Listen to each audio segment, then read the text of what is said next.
Hello दोस्तों, आज हम लेकर आए हैं चाइल्ड डेवलपमेंट की फर्स्ट क्लास।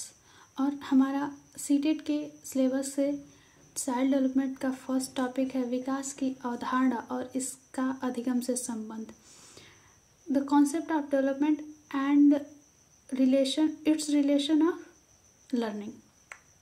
तो आप डाउनलोड करके सीटेट का सिलेबस देख सकते हैं। और आइए हम पढ़ते हैं इसका फर्स्ट टॉपिक। फर्स्ट टॉपिक में हमारा है विकास की अवधारणा और इसका अधिगम से संबंध। तो हम सबसे पहले विकास की अवधारणा समझ लेते हैं कि विकास की अवधारणा क्या होती है।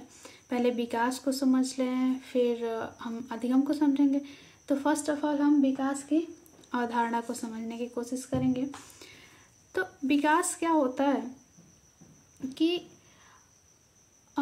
डेवलपमेंट, जो ये चीज़ है डेवलपमेंट, तो डेवलपमेंट एक ऐसी चीज़ है जिसे हम किसी भी चीज़ में डेवलपमेंट कह सकते हैं। कोई किसी चीज़ में बढ़ोतरी हो रही है तो उसको हम डेवलपमेंट कहेंगे। मतलब कोई चीज़ अगर बढ़ रही है तो वहाँ पे हम डेवलपमेंट कहेंगे, ठीक है।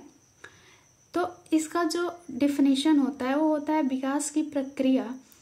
विकास की जो प्रक्रिया है, विकास एक प्रक्रिया है। विकास की प्रक्रिया सतत और निरंतर होती है। सतत और निरंतर होती है मतलब कि ये हमेशा चलती रहती है। ये कभी बीच में रुकती नहीं, टूटती नहीं।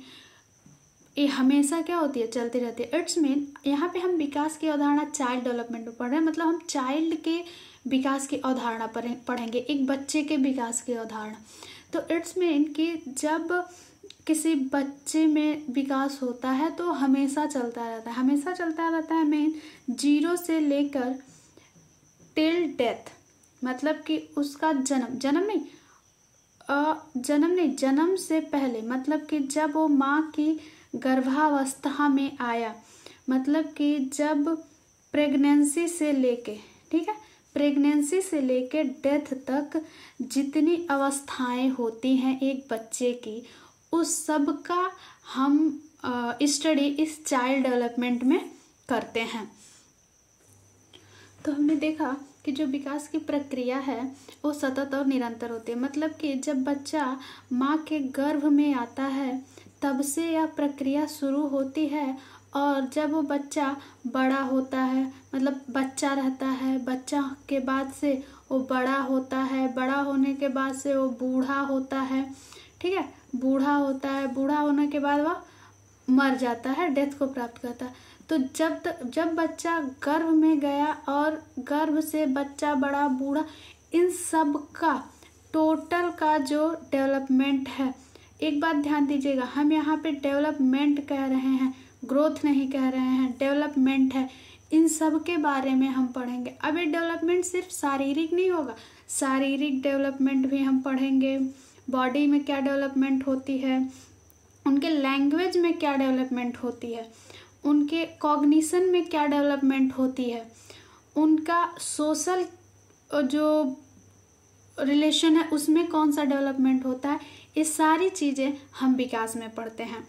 तो अगर हम एक एक चीज़ को देख के पढ़ें तो इसमें हम हमारा मतलब अगर हम खुद को लेके देखें, अगर हम डेवलपमेंट में देखें तो हम भी तो एक बच्चे कभी रहे होंगे, कभी हम भी गर्भ काल में रहे होंगे, फिर बच्चे हुए होंगे, फिर बड़े हुए हैं, फिर बूढ़े होंगे, फिर मर जाएंगे। ऐसे ही तो हम खुद से रिलेट करके सारी चीज़ें पढ़ेंगे तो हमें ज़्यादा समझ में आएगा। तो हम पढ़ते हैं। सीटेट में हमको कई बार ऐसे क्वेश्चन देखने को मिलता है। विकास शुरू होता है, उसमें ऑप्शन होते हैं जन्म से, शैशव से, गर्भकाल से, बचपन से। तो हमारा क्या सही हो जाएगा, गर्भकाल से। तो ऐसे विकास के बारे में ऐसे क्वेश्चन पूछते रहते हैं। अब हमने पढ़ लिया विकास। अब हम देखें कि विकास में क्या कौन कौन सी चीज़ें शामिल होती हैं। तो विकास में वृद्धि भी शामिल होती है। इस बात की ध्यान देंगे, वृद्धि क्या है। अभी विकास को हम डेवलपमेंट कह रहे थे और वृद्धि को हम ग्रोथ कहेंगे।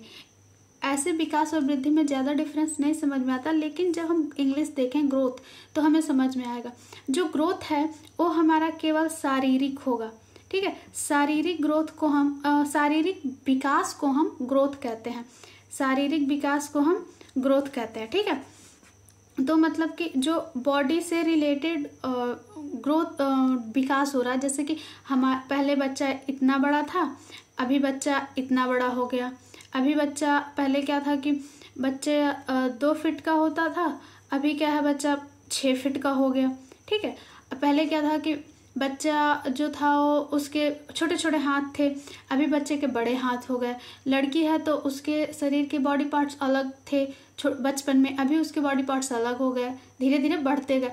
तो ऐसे ही जो शारीरिक विकास होता है वो वृद्धि कहलाती है। तो एक क्वेश्चन इसमें भी पूछता है कि जो विकास और वृद्धि है इसमें अंतर क्या है। तो फर्स्ट ऑफ ऑल हम देखेंगे कि विकास और वृद्धि में अंतर क्या होता है।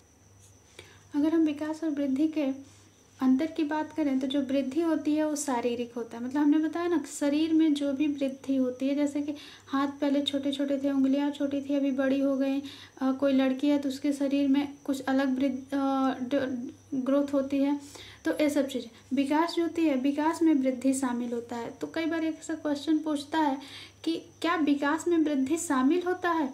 ऑप्शन दे देगा हाँ, नहीं, हाँ या ना, दोनों कह नहीं सकते, ऐसे करके देगा। तो आप ये ध्यान रखिएगा कि जो विकास है उसमें हम शारीरिक विकास के बारे में भी पढ़ते हैं, लेकिन जो वृद्धि है उसमें वृद्धि में विकास शामिल नहीं है, लेकिन विकास में जो है वो वृद्धि शामिल है। फिर नेक्स्ट सबसे इम्पॉर्टेंट आता है कि विकास सतत प्रक्रिया है। विकास 0 से शुरू होकर लास्ट तक चलता है, ठीक है। लेकिन जो वृद्धि है वह 0 से शुरू तो होता है, बट एक उम्र के साथ क्या होता है, रुक जाता है।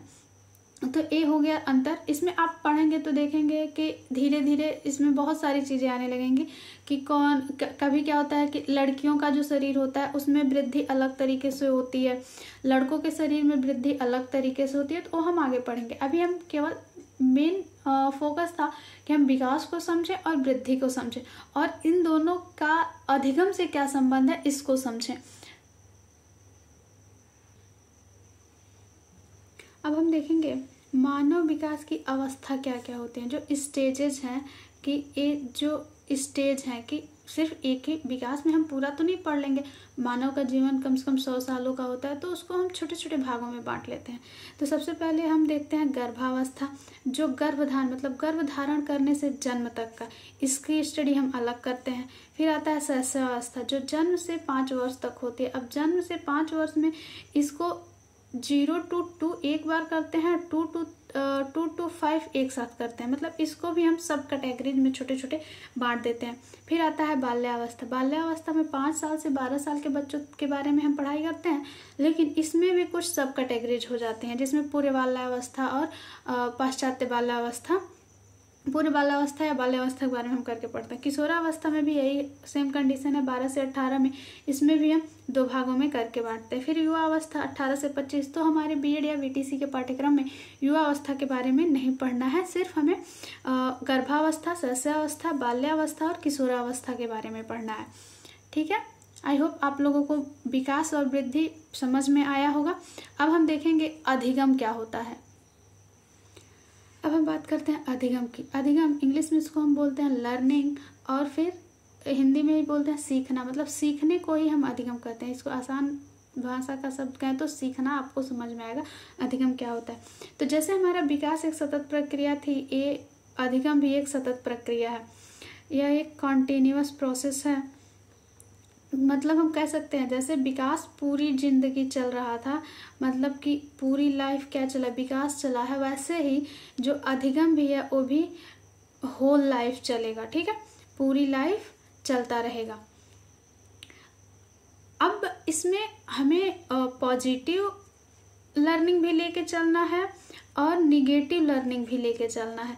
ये दोनों, चाहे बंदा कुछ भी सीखे वो लर्निंग ही है, चाहे वो पॉजिटिव सीखे या निगेटिव सीखे। मतलब कि चाहे तो रोटी कमाना सीखे, चाहे तो रोटी छीनना सीखे, चाहे तो खुद बनाकर खाए, चाहे तो चोरी करके खाए। ये सारी चीज़ें अधिगम में ही आती हैं और ये सीखना। अब इसमें हम इसको निगेटिव लर्निंग और पॉजिटिव लर्निंग इसलिए कह देते हैं कि कौन सा अच्छा है उसको हम पॉजिटिव लर्निंग बोल देते हैं और कौन खराब है उसको हम निगेटिव लर्निंग बोलते हैं।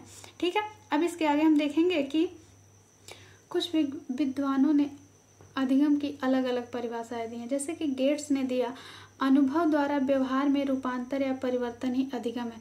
गेट्स ने कहा था कि अनुभव के द्वारा हम जो भी अपने व्यवहार में परिवर्तन करते हैं उसको हम क्या कहते हैं, अधिगम कहते हैं।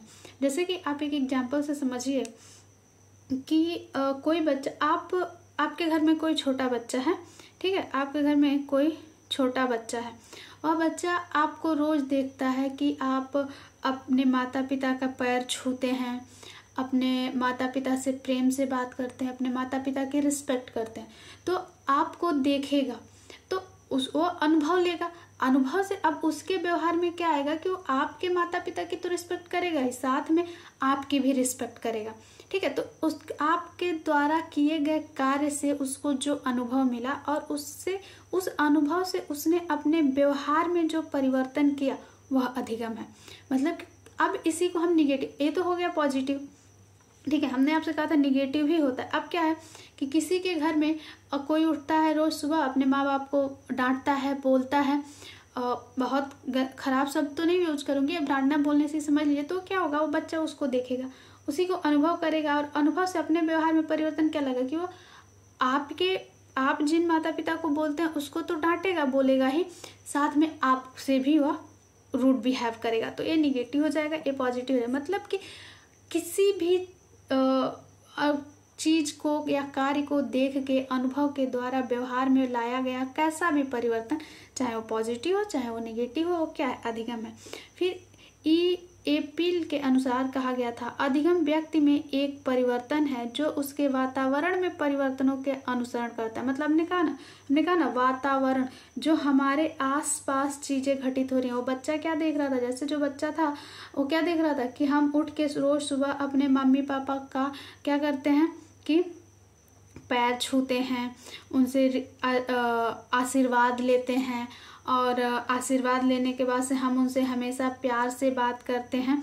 ठीक है, तो वो क्या कर रहा था, वो भी हमारे साथ वैसा ही, मतलब वातावरण के अनुसार, वातावरण को देखते हुए हमारे साथ किया गया व्यवहार वो क्या है, अधिगम है। मतलब कि कोई भी बच्चा जो देख के सुन के समझ के सीखता है वही अधिगम है, सीखना ही अधिगम है। ठीक है, आज की क्लास में बस इतना ही। अब आगे हम देखेंगे कि इन दोनों के बीच में रिलेशन क्या है, मतलब कि अधिगम और डेवलपमेंट, इन दोनों में रिलेशन क्या है। तो आज के लिए बस इतना ही। मुझे नहीं लगता इससे अच्छे से कोई आपको समझा सकता है। अगर आपको मेरी क्लास अच्छी लगी हो, मेरा समझाना अच्छा लगा हो, मेरा मेहनत अच्छा लगा हो, तो प्लीज़ लाइक करिए, सब्सक्राइब करिए। और आपसे वादा है कि आपका सीटेट इस बार मेरे साथ अगर आप बने रहे तो आपका सीटेट इस बार ज़रूर पास्ड होगा, और पास्ड तो होंगे आप, साथ में अच्छे नंबरों से होंगे। तो प्लीज़ लाइक एंड सब्सक्राइब, और हाँ, अपने दोस्तों के साथ शेयर भी करिएगा। Thank you.